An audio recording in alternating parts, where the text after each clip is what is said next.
Est-ce qu'aujourd'hui on peut réussir son diplôme? Et si oui, pourquoi ça reste encore mal vu dans la société actuelle? Ou même auprès de son entourage immédiat?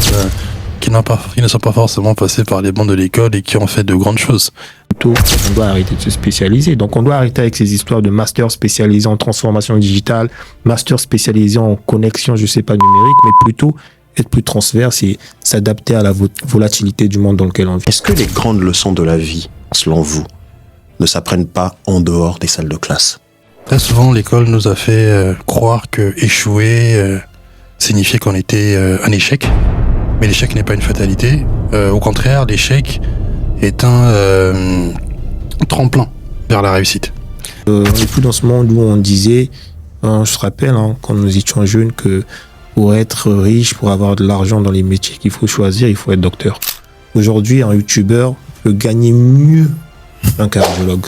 Très bien. Aujourd'hui, un TikToker peut gagner mieux qu'un avocat qui travaille au barreau de Paris. S'il n'y a plus de médecins, s'il n'y a plus d'agriculteurs, comment on fait? S'il y a plus, si t'as plus les boueurs donc comment tu Justement. fais? Et ça, je pense, ce sont des réels métiers. Les métiers de la vie réelle qui apportent une vraie plus-value et qui font sens et qui sont importants à continuer à valoriser.